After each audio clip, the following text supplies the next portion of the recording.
An hour of content.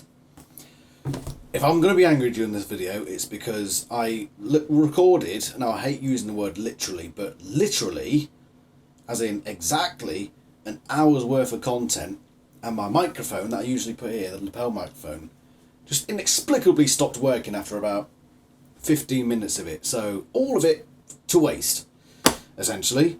So for the second time, I'm going to be reviewing number 4, The Message. I also did 2 videos, one on Animorphs versus Harry Potter in terms of brand success, and one on potential video game ideas. And both of those videos have gone to waste, and I'll see if I can record them again at some point, but for now I'm just like, no motivation. Hopefully this microphone works better than the lapel microphone. So before I go on to rant incoherently again, let's discuss number 4, The Message. This is Cassie's first book. We've had Jake, Rachel and Tobias so far. In those 3 books we got some significant character development for those 3 characters and a reason for them all to join in the fight. Let's see if Cassie is the same. Spoiler, no. But let's take it one step at a time. Plot. So we start with Tobias coming into the barn and almost eating Cassie. This isn't as bad as the hijinks from books 2 and 3. Dealing Dan and what happened in book 2, the redneck with the gun. It's not as stupid as that, or those 2 things. But Tobias, when I first read these books, I thought Tobias was pretty sensible, pretty smart, pretty intelligent. 4 books in, I've come to the realisation that Tobias really is a bit of a dunderhead, as they tend to be called. Cassie morphs Squirrel in the barn to find out what's eating the various animals in the barn, which in itself is a pretty stupid idea. Just get a frickin' security camera. I mean, Cassie. We found out later on as this fox entered that she almost got eaten by that. So why is she doing it in the first place? I don't know. She's not being very clever. But she's being cleverer than Tobias. Now remember, in book 1 I believe, Cassie is shown to be morphing in the vicinity of the barn. She morphs a horse. She is known to have the morphing power. She has been known to morph various different animals. So Tobias, when you come into the barn looking for a snack, you probably shouldn't. What a freaking idiot, coming into the barn late at night when it's probably the best time for morphing because her parents wouldn't be around. Tobias comes in and starts picking off animals to eat. Yeah, Tobias, sod off with your stupidity. So we've gotten Tobias' stupidity out of the way, let's move on to some other stuff. They have dreams, shared dreams, Tobias and Cassie. Now obviously it turns out, spoiler later on, Tobias is part Andalite, so it's reasonable that he, at least in some way, hears this message, but Cassie hears it too, which is rather strange. But they both hear it, and so the other animals say, why not check out what's going on? And then they both pass out at the same time, so the animals, after first being quite sceptical, are like, okay, yeah, maybe this is a thing.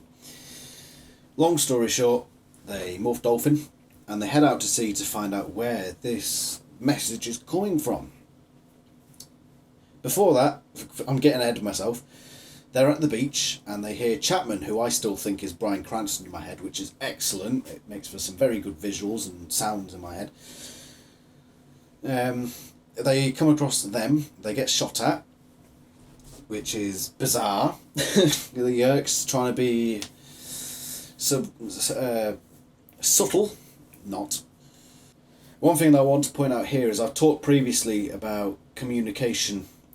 Vista 3's threats, how threatening to kill everyone means that your subordinates aren't going to tell you things. Well, Chapman actually tells us this straight in our faces. If you want to tell the Vista 3 this, then you're probably going to die, or something along those lines. So we're already seeing my ideas being proven correct. That Vista 3 is such an incompetent leader because he threatens them and then they just don't tell him things that are actually quite important. or at least ideas that could be feasible. Right, so we get all that out of the way, and they go out to sea as dolphins, and they come across a group of sharks attacking a whale. And up to this point, the book was, really happy. You know, the initial hijinks weren't completely stupid, and the lead up from there on was interesting and exciting. And the fight as well between the sharks and the dolphins, that are the Animorphs, was tremendously exciting. And at first they're all happy and playful because they're dolphins, and then suddenly, whoops, Marco's been bitten in half.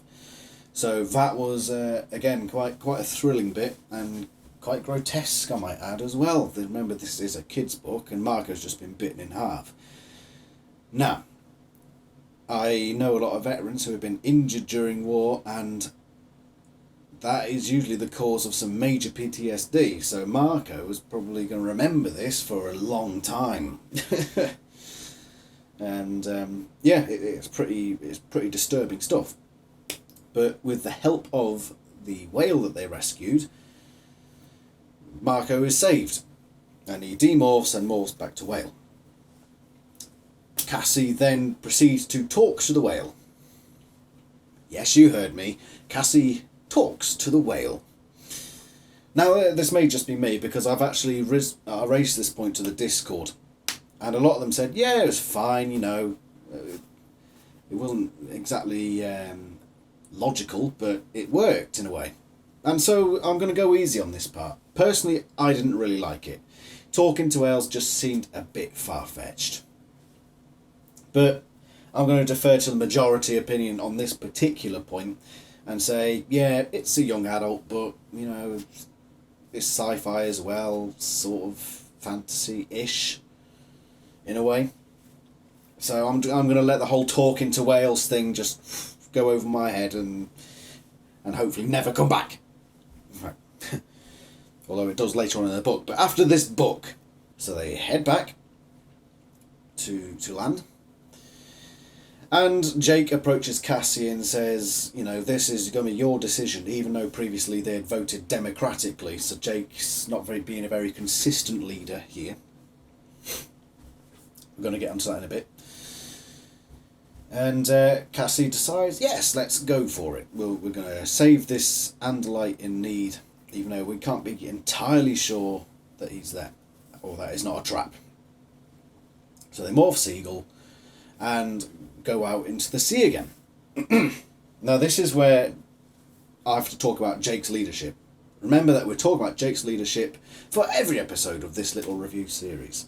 Last time he got a 6 out of 10 because he was pretty good. He acted like a leader throughout, but he was let down by his poor planning. It's very much the same this time round. Perhaps not as bad as the planning in the last one, but still quite bad. Wait, no. Let me take that back. It wasn't bad, it just didn't exist. Something that doesn't exist can't be good or bad. There was a bit of planning, but then, I mean, he even says, I didn't plan this much at one point when they get onto the cargo ship. And it's like, well, what are they supposed to do then? You didn't plan this far. Yeah, that was poor Jake.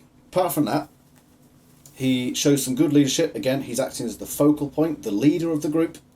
And I think I'm going to give him a 7 out of 10 for leadership on this one. It's just that whole bit where he just admits to them, oh yeah, I don't have a plan for this bit. And also letting Cassie take responsibility. I mean, that's something you never want to do. I know because I've seen the future.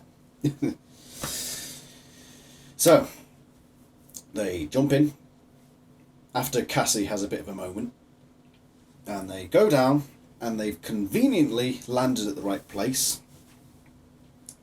I'm going to stop there. Conveniently at the right place, because they didn't know that this cargo ship would be there.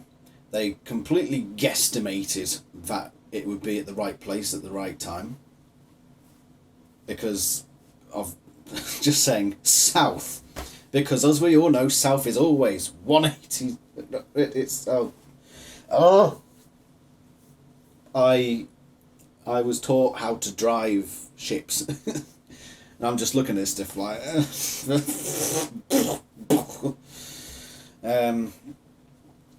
yeah. I don't know how that... It's let's face it, this whole segment from now until the end of the dome ship is all plot convenience. Because it is a young adult book. It is all plot convenience. The fact that they said, oh, it's heading vaguely south and vaguely going at this speed and vaguely this, that and the other, and oh, we'd hit the right place. Yeah, not very convincing, but it is it's another one of those things that I'm just going to let slide by because it is a young adult book and I can't be bothered. So they go down, and then there was the bit that bugged me even more than the cargo ship stuff. They reach the dome ship. Now, the dome ship is a spaceship, so it spends probably most of its time in space. It doesn't spend most of its time underwater, under the incredible pressures of underwater. You can imagine if it's at the bottom of the ocean floor, roughly 30 kilometres out, it's going to be quite far under. And the pressure of the water is going to be pretty intense. I mean, I'm surprised the Animorphs didn't mention at some point, oh, the pressure down here is pretty intense. I mean, to be fair, I don't know how deep the water is at this particular point. I just don't know. But this spaceship is built for zero pressure out in space, and now it's under incredible pressure. I mean, to be fair, the Andalites probably have some really good technology, but this isn't my main gripe. My main gripe is the airlock. The keygate, #keygate, the Animorphs managed to open the airlock and the interior door without use of a code or a key or anything. There's apparently a big red button on the side that they just poke and in they go. Now, I would understand to a degree if the interior door had a code on it or something, but no, there was another red button. Just plonk, there's the red button, in we go. Now, you've got to consider that this ship would be flying around in outer space. What happens in outer space? A lot of time you find space debris. Now, space debris can come in all sorts of shapes and sizes, and you can imagine spaceships are built to withstand this stuff. Big red buttons that can be pushed by dolphins are probably not going to be the best idea in a field of space debris. So this ship is going along, and then a bit of debris just plonk right on that red button. Doors open. And then you think, oh, it's an airlock, there's another interior door. Nope, that one's got the red button as well. So one bit of space debris, bonk, opens that door. Another bit of debris comes along, bonk, open the interior door, and the lights out into space. Just the entire dome just sucked up out into space. What a shitty design. Awful. Awful, awful, awful. But again, young adult, fucking kids book, I've got to let it go to a certain degree. But all these little bits have added up now that it takes 1 point away from the book. So they go in, they find Axe, and Axe decides to show them his gardening collection. And then, bing, bing, sonar. And you think, hold on, sonar. Right. So last book, when we talked about radar, and I said, well, that's not how radar works, but these are kids, they probably don't know because they're kids. Not the authors that don't know, the authors probably know what radar is. And yet we get this description of sonar that it just makes this big, loud ping noise. Right, Catherine, Michael, never go on a warship. This is my order to you. Never go on a warship. You will be a detriment to the crew. That's not really what happens with sonar. Dearie me. But either way, they're alerted as yerks, and they start blowing holes in the dome ship. But thankfully, they've morphed just in time. Axe has picked up a seaworthy morph, which is a shark. Which is understandable, because he's been under there for so long that he thought, oh, I might as well get a morph that I can swim with because I'm underwater. Makes sense. Vista 3 shows up because Vista 3 always shows up And by this point, he's not very intimidating because he's a clusterfuck. The most bumbling, fumbling incompetent ever in young adult fiction. He comes along and there's a chase scene which doesn't really feel anticlimactic. There's something about it just doesn't feel tense. I can't explain it, it just didn't. And then the whales show up and beat up Visser 3, and apparently the blade ship didn't follow, so the Animorphs just got away. I mean, I didn't get that bit. The Visser 3 was shooed away, so the Yerks were gone. Okay, where did the ships go? Surely the ships would have been following Visser. They wouldn't have let what would have happened? Let's be honest. Visser 3 would have been shooed away, and he would have spoke to the ship, which would still be above them, and he would say, right, I'm being chased away, don't let them get away. You know, laser point at them, follow them. And then he would escape the whales, and then he'd come back, and they'd capture the animals. But it's just... Visser 3 is the most incompetent, bumbling fool I've ever read. That's just that. So, yeah. I hope he's not like this in the movies. Let's just leave it there. They return to shore. Axe does something I believe is called the Frollis manoeuvre, and he acquires the DNA of each of them. I imagine this only works intra-species, because the way DNA works, human DNA, for example, couldn't match up to chimpanzee DNA. It just wouldn't fit. So he probably couldn't combine them, but because they're all humans, he could probably squish these bits of DNA together. I imagine that's probably how it works, because that's how DNA works. Makes sense, but that's not really a point worth talking any more about, so I'm just going to shut up. Let's get into the more subtle parts of Book 4. Right, we've discussed Jake's leadership. Visser 3's leadership we've discussed. Let's talk about character. Cassie. This is her first book, so this was her opportunity to shine, to really come out as a quality character and give us a reason to back her and a reason for her to fight in this war. Do we get that? A little bit. Certainly not to the extent of the other three characters that we've covered. Cassie isn't really developed here, and it's a shame, really. The first three books she wasn't developed either. At that point she was, I hate to use the phrase, but she was a Mary Sue. What's a Mary Sue? Pretty much great at everything. Everybody likes her, and nothing she ever does is wrong. Yeah, basically. And up to this point, Cassie was liked by everyone. She always said the right thing, as far as I remember. And she was great at morphing, and today she was able to talk to whales. She was able to receive Axe's message with no explanation as to why, because at least with Tobias, he's part Andalite, so further on in the series you think, oh, yeah, that makes sense now. Cassie, she's slightly better at morphing, so she's able to hear an Andalite's message. It's weird, and it doesn't feel deserved. Cassie is, at this point, verging on a Mary Sue. Disclaimer, this does change. I know that this does change. And Cassie is not a Mary Sue. But at this stage in her development, she's on the verge. That goes away from Mary Sue as the books progress, as I said. Her thing is about character development. Characters need flaws. A character needs to be something less than perfect. We got a bit of this with Cassie.